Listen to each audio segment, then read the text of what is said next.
Assalamualaikum warahmatullahi wabarakatuh. Perkenalkan, saya Dr. Imam Musleh, SPTHT BKL, dokter spesialis telinga, hidung, tenggorok, bedah kepala dan leher, RSUD Brigjen Haji Hasan Basri Kandangan. Kanker nasofaring atau karsinoma nasofaring adalah tumor ganas nasofaring. Nasofaring ini lokasinya di pangkal belakang hidung dan belakang langit-langit rongga mulut. Gejala awal atau gejala dini kanker nasofaring sulit dikenali karena mirip dengan infeksi saluran pernafasan atas, sehingga pasien sering datang pada stadium yang sudah lanjut. Dari seluruh kasus kanker nasofaring, hanya 10% pasien yang datang pada stadium dini. Gejala yang muncul pada kanker nasofaring itu tergantung lokasi tumor di nasofaring, kemudian perluasannya di nasofaring, dan juga keterlibatan kelenjar getah bening leher atau kelenjar getah bening regional. Gejala yang muncul bisa hidung tersumbat, kemudian mimisan, dan juga telinga berdengung. Bisa juga disertai dengan telinga terasa penuh, nyeri telinga, kemudian pandangan double atau pandangan ganda, pipi terasa tebal, nyeri kepala, dan muncul benjolan pada leher. Seluruh penyakit kanker, termasuk kanker nasofaring ini adalah tidak menular. Penularan terjadi pada infeksi virus, di mana infeksi virus yang dapat meningkatkan risiko perkembangan sel kanker. Beberapa faktor yang dapat meningkatkan risiko seseorang menderita kanker nasofaring.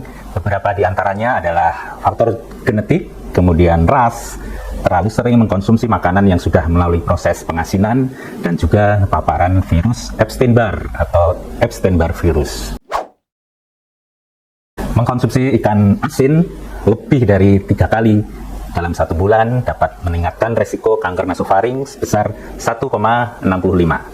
Jadi semakin sering dan bertambah lamanya mengkonsumsi ikan asin dapat meningkatkan resiko kanker nasofaring, terutama bila dikonsumsi sejak masa anak-anak. Ikan asin ini mengandung nitrosamin.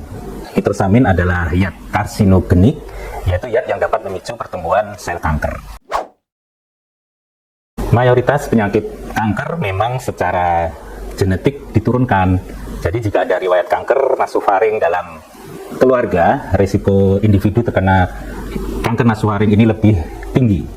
Menurut penelitian, individu dengan anggota keluarga tingkat pertama yang menderita kanker nasofaring memiliki risiko yang lebih tinggi untuk menderita kanker nasofaring dibandingkan dengan individu tanpa anggota keluarga yang menderita kanker nasofaring. Juga individu yang memiliki anggota keluarga dengan kanker nasofaring memiliki risiko menderita kanker nasofaring 14,2 kali lebih tinggi dibandingkan dengan individu tanpa anggota keluarga yang memiliki riwayat karsinoma nasofaring. Deteksi dini atau diagnosis dini karsinoma nasofaring atau kanker nasofaring dapat ditegakkan berdasar anamnesis, gejala, kemudian pemeriksaan fisik. Dan pemeriksaan penunjang seperti nasofaringoskopi, ini pemeriksaan endoskopi, radiologi, dan pemeriksaan histopatologi. Pemeriksaan histopatologi melalui biopsi nasofaring merupakan standar baku emas untuk diagnosis kanker nasofaring. Untuk memastikan seseorang menderita kanker nasofaring, anamnesis dan pemeriksaan THT yang lengkap sangat dibutuhkan. Pemeriksaan radiologi seperti foto polos, CT scan, atau MRI untuk mendapatkan informasi tentang adanya tumor di nasofaring dan juga perluasannya. Pemeriksaan sebagai standar baku atau standar baku emas kanker nasofaring adalah biopsi nasofaring, bukan operasi pada benjolan di leher. Yang bisa dilakukan oleh puskesmas atau fasilitas kesehatan tingkat pertama adalah deteksi dini kanker nasofaring melalui peningkatan kesadaran dan pemahaman masyarakat mengenai kanker nasofaring, termasuk gejala, faktor risiko, dan pentingnya deteksi dini. Yang kedua adalah melakukan pemeriksaan awal dan mengidentifikasi pasien yang berisiko tinggi untuk dirujuk ke rumah sakit. Pengobatan kanker nasofaring dapat mencakup radiasi atau radioterapi, kemoterapi, dan juga kombinasi kemoterapi dan radioterapi, dan didukung dengan terapi simptomatis sesuai dengan gejala yang muncul. Di dalam dunia medis, memang penyakit kanker tidak bisa dikatakan sembuh total. Jadi istilah yang digunakan adalah remisi. Istilah remisi disematkan kepada pasien kanker yang sudah melakukan terapi dan sudah dievaluasi bahwa pasien tidak mengandung sel kanker lagi di dalam tubuhnya. Pada masa remisi tersebut, pasien harus tetap kontrol secara teratur dan tetap menjaga tubuhnya agar selalu sehat. Istilah remisi ini disematkan pada pasien kanker yang sudah melakukan terapi dan sudah dievaluasi bahwa pasien tersebut tidak mengandung sel kanker lagi di dalam tubuhnya. Pada masa remisi tersebut, pasien tetap harus kontrol, kemudian juga menjaga tubuhnya tetap sehat. Istilah remisi berbeda dengan sembuh total.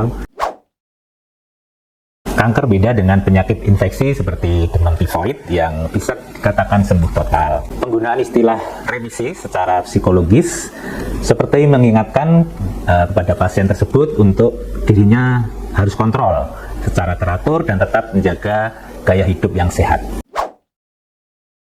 Meskipun tidak ada yang pasti ya untuk mencegah kanker, ada beberapa langkah yang dapat Anda lakukan untuk mengurangi resiko. Yang pertama adalah hindari atau berhenti merokok, kemudian menghindari konsumsi alkohol, kemudian makan makanan yang sehat dan seimbang, tetap aktif dan berolahraga secara teratur. Kementerian Kesehatan Republik Indonesia menggalakkan program yang disebut perilaku cerdik untuk mencegah kanker. Berikut ini kepanjangan dari cerdik. C adalah cek kesehatan rutin atau berkala. Konsultasikan dengan dokter Anda untuk menjalani tes screening berdasarkan faktor risiko yang Anda miliki. Kemudian E, enyahkan asap rokok. R, rajin aktivitas. Kemudian D, diet sehat dengan kalori seimbang. Istirahat yang cukup untuk I. Dan K, kelola stres dengan baik.